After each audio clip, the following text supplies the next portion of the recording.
एक सूत्र दिया कि वाणी के अंदर मिठास होना चाहिए। जैसे शक्कर के अंदर मिठास होती है, उसी प्रकार वाणी के अंदर मिठास होनी चाहिए। वाणी के द्वारा व्यक्ति अपने जीवन को महान बना सकता है। दो प्रकार की वाणी बताई गई है, एक कड़क वाणी और दूसरी मीठी वाणी। जब तक अगर किसी कड़क वाणी को आप प्रयोग करोगे तो आपके पास कोई आने वाला नहीं है।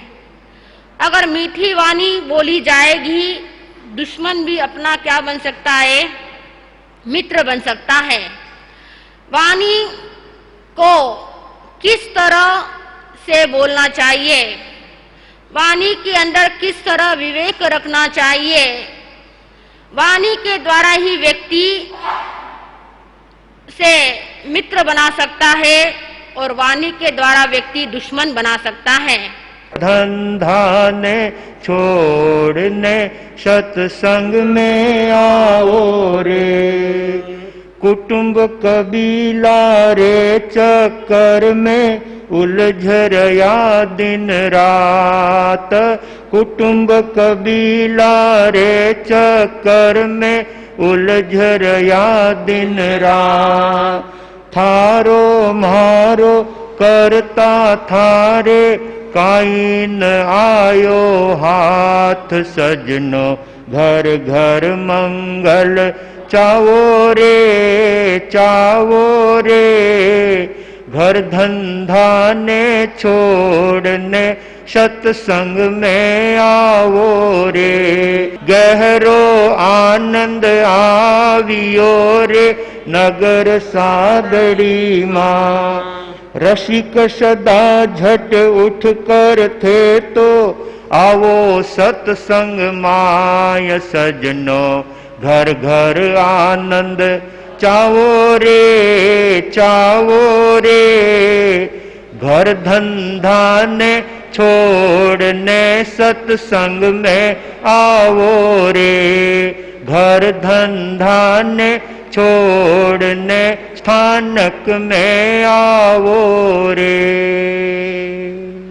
गुरु मिश्री कमल कन्हैया धर्म सभागार में उपस्थित समस्त धर्म प्रेमी सुज्ञ श्रोताओं, सुशील माताओं एवं बहनों, परमात्मा का संदेश है कि इमं शरीरम अनित्यम, यह हमारा शरीर अनित्य है। किस दिन शरीर का अंत हो जाएगा इसका किसी को पता नहीं है। इसलिए समय रहते, जीवन हाथ में रहते हुए हमें अपने आगामी जीवन को सुंदर और सुखद बनाने के लिए, अपने भावी जीवन को उज्जवल करने के लिए परमात्मा के चरणों में उपस्थित होकर जीवन में भक्ति का आनंद लेना है, जीवन में तप त्याग का आनंद लेना है। और जो भाग्यशाली आत्मा अपने घर धंधों को छोड़ करके, व्यापार व्यवसाय को छोड़ करके, आरंभ और समारंभ को छोड़ करके गुरु चरणों में आकर के बैठते हैं और दिव्य परमात्मा की वाणी का इन कानों के द्वारा सुन करके जो लाभ लेते हैं, वो अपनी कर्ण कुटीर को पावन बनाने का कार्य करते हैं। कानों की शोभा कुंडल पहन लेने से नहीं होती है, कानों की शोभा इत्र और फुलेल लगाने से नहीं होती है। कानों की शोभा, कानों का उपयोग परमात्मा की और गुरु की वाणी सुनने से होती है। इसलिए जब जब भी हमें सत्संग का अवसर मिले, गुरु चरणों में बैठ करके परमात्मा की दिव्य वाणी श्रवण करके अपने इन कानों को पावन बनाना चाहिए। एक कवि ने ठीक कहा है, चाहे कितने ही कान सजा लो, चाहे कितने ही कान सजा लो, कान अच्छे नहीं लगते ज्ञान बिना, कान अच्छे नहीं लगते ज्ञान बिना, जीवन अच्छा नहीं लगता धर्म बिना जीवन अच्छा नहीं लगता, धर्म बिना।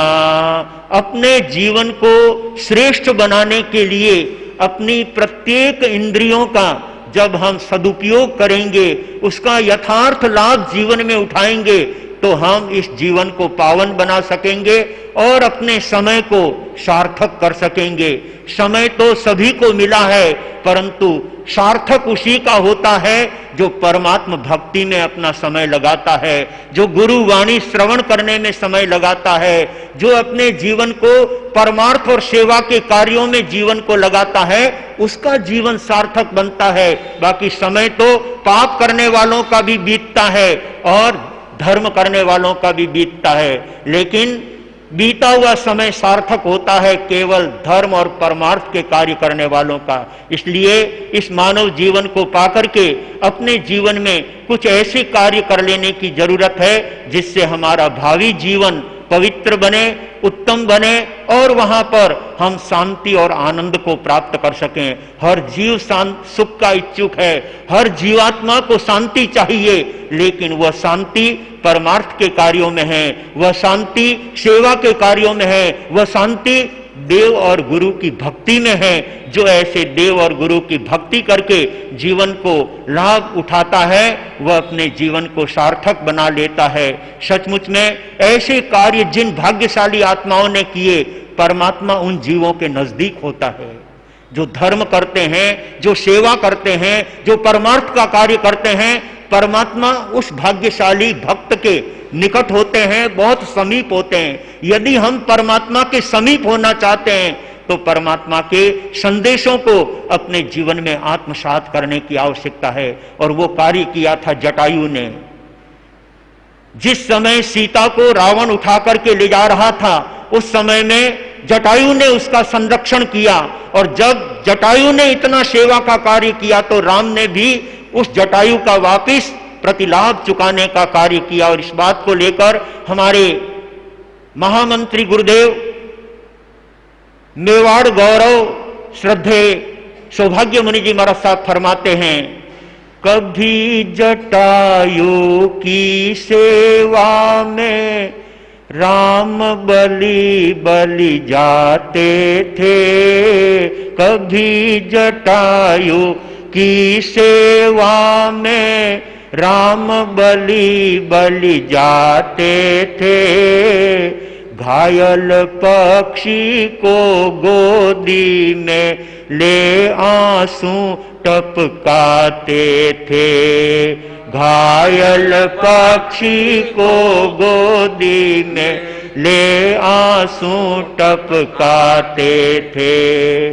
आज खड़ा है भाई आगे, भाई ले शमशीर को, भूल चुका है आज मनुज श्री राम कृष्ण महावीर को, राम कृष्ण महावीर को।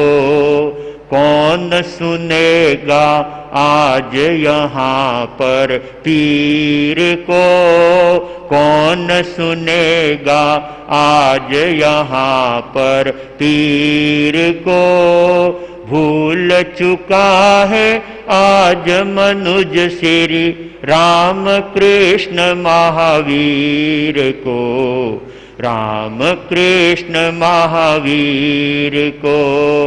राम कृष्ण महावीर की माला जपने वालों सुन लेना, राम कृष्ण महावीर की माला जपने वालों सुन लेना, इनके उत्तम जीवन से सद शिक्षाएं भी चुन लेना, इनके उत्तम जीवन से सद शिक्षाएं भी चुन लेना।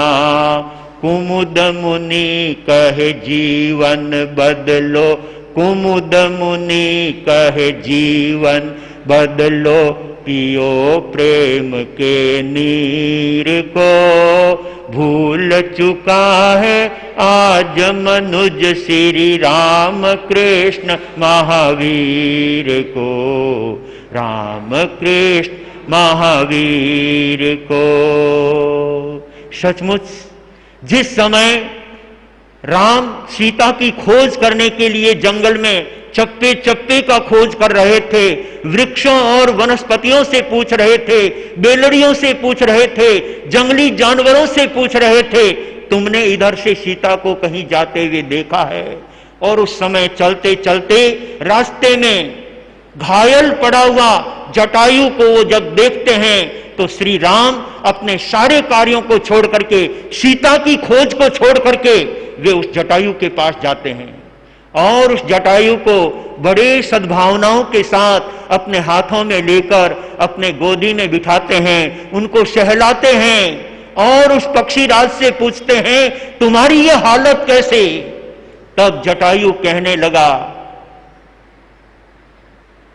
हे राम, जिस सीता को उठा करके रावण ले जा रहा था, मेरे मन में हुआ कि ऐसी सीता को ये उठाकर ले जाने वाला कौन हो सकता है, मुझे उसका प्रतिकार करना है। और मैंने सीता के संरक्षण के लिए रावण के साथ प्रतिकार किया, रावण के साथ युद्ध किया, रावण के साथ लड़ाई की, लेकिन मैं निशस्त्र था, मेरे पास 2 पंख के सिवाय और कोई मेरा सहारा नहीं था। मैंने बहुत कोशिश की, लेकिन उस दुष्ट ने मेरे पंख को काट करके मुझे इस जमीन पर गिर दिया। मैं घायल पड़ा हुआ सीता मां की चिंतना कर रहा हूं। ये विचार सुनकर के राम के मन को लगा कि एक पक्षी के दिल में एक ऐसा परमार्थ का कार्य करने का भाव, सचमुच में ये पक्षी होते हुए भी किसी मानव से कम नहीं है। श्री राम ने उस पक्षीराज को कहा, हे पक्षीराज, अब तुम्हारा अंतिम समय आ गया है, तुमको न तो रावण के ऊपर द्वेष करना है और न सीता के ऊपर तुम्हें किसी भी प्रकार का राग भाव करना है, क्योंकि राग और द्वेष ये दोनों आत्मा को संतप्त करते हैं। राग और द्वेष से ही आत्मा भव भ्रमण बढ़ाता है, जन्म जन्मांतर बढ़ाता है। इसलिए हे पक्षीराज, तुमने अपने परमार्थ का कार्य कर लिया, तुमने अपनी सेवा का कार्य कर लिया, तुमने अपना फर्ज अदा कर दिया। अब तुम्हें किसी के प्रति द्वेष नहीं करना है, शांति धारण करो, संतोष धारण करो, मन में समता भाव रखो। किसी के ऊपर इस समय द्वेष करने जैसा नहीं है। यदि हम अपने आगामी भव को सुधारना चाहते हैं तो किसी के साथ वैर रखा हुआ अपनी आत्मा का ही नुकसान करता है, अपने जीवन का ही पतन करता है। इसलिए न तुम्हें रावण के साथ द्वेष करना है और न राम के साथ तुम्हें किसी प्रकार का राग करना है। राग और द्वेष ये जब जीवन से निकलते हैं तब जीवन में अमृत का पान होता है, तब जीवन में आनंद की अनुभूति होती है। जहां कहीं पर भी मोह भावना आती है वहां पर व्यक्ति अपने जीवन का उत्थान नहीं लेकिन पतन करता है। पक्षीराज राम के द्वारा ये मीठे शब्द सुनकर, अमृत वचनों को सुनकर, राम के उपदेश शब्दों को सुनकर जटायु को बड़ी शांति मिलती है, बहुत आनंद की प्राप्ति होती है। राम के गोद में आ गया, राम के समीप आ गया। अब मुझे किस बात की चिंता है, अब मुझे फिक्र करने की क्या आवश्यकता है। सचमुच में ऐसे राम के उपदेशों से अपने जीवन को समत्व भाव में जोड़ते हुए उस जटायु ने राम के ही गोदी में, राम के ही खोड़े में अपने अंतिम श्वास लेते हुए, परमात्मा को स्मरण करते हुए, राम को याद करते हुए, परमेष्ठी को याद करते हुए उस जटायु ने राम की गोदी में ही अपने जीवन का परित्याग कर दिया। ये होती है भक्ति। जब जीवन के अंदर परमात्मा के प्रति हम सही मायने में जुड़ते हैं तभी इस मनुष्य जीवन का कल्याण होता है, तभी इस मनुष्य जीवन का परिष्कार होता है। सचमुच में उस एक जटायु जैसे पक्षी के हृदय में परमात्मा के प्रति, धर्म के प्रति और एक परमार्थ के कार्य के प्रति जो सद्भावना थी उसको लेकर उनको राम मिल गए और राम ने उस पक्षी का उद्धार कर दिया। सचमुच में भाग्यशालियों, जिनके जीवन में परमात्मा बसते हैं, जिनके जीवन में गुरु का निवास होता है, सचमुच में वह भक्त अपने आप में बड़ा सौभाग्यशाली होता है। ऐसे गुरुओं के प्रति अपनी सदा निरंतर भक्ति रखते हुए अपन निरंतर उनके सदुपदेशों के साथ आगे बढ़ते जाएंगे, तभी हम अपने जीवन को धन्य बना सकेंगे। गुरुदेव मगन मुनि जी महाराज साहब के ये शब्द हैं, सज्जनों घर घर आनंद चावो रे,